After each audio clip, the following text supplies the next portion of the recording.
Smalman had more. Good afternoon from the Northwest High Court in Mahikeng, where accused number 1, Pieter Doorwaard, was on this witness stand this morning, testifying about the alleged events of 20 April last year when Matlomola sustained a fatal fall from a moving vehicle.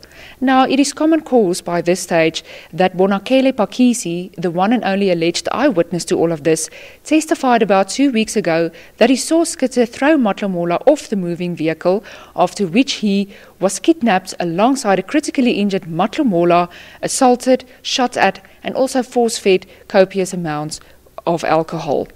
But Doorwaard painted a different picture to the court this morning, testifying that he and Schutte had been busy conducting moisture level tests in a peanut crop, and on their way back to Coligny, they noticed 2 children in a sunflower field busy stealing crops.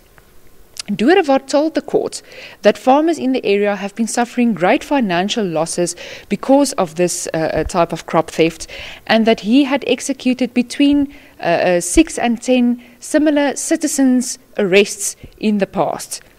That morning, they saw the 2 children in the crop. They stopped and asked them what they were doing, on which one of the children fled. He testified that Matlomola had also run away initially, but when he called him, the teenager actually approached him, and that his top got caught in a fence, and that he helped the teenager to climb through the fence, after which he got onto the bakkie voluntarily. They were on their way to the police station when, on a bend, he looked in his rearview mirror and realized that Matlomola was not seated in the load bin where he had instructed him to be seated, and that he realized that the teenager must have jumped. They brought the vehicle to a standstill, got out, and saw that, in fact, Matlomola was in the road behind them, obviously having sustained serious injuries. Then the state proceeded to interrogate Doorwaard.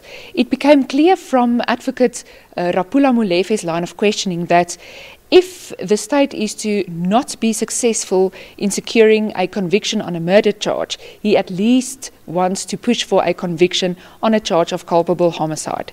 Now, in order to convict someone on a murder charge, the state will have to prove intent, but with culpable homicide, he only has to prove negligence.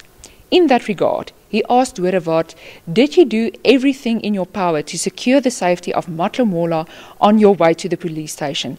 To which Doorwaard testified that yes, indeed so, as he had instructed Matlomola to be seated inside the load bin of the bakkie next to the cabin, and that he maintained a rather slow speed on his way to the police station, as they had been travelling on a gravel road of a poor condition, and that he could not foresee the possibility that Matlomola would jump.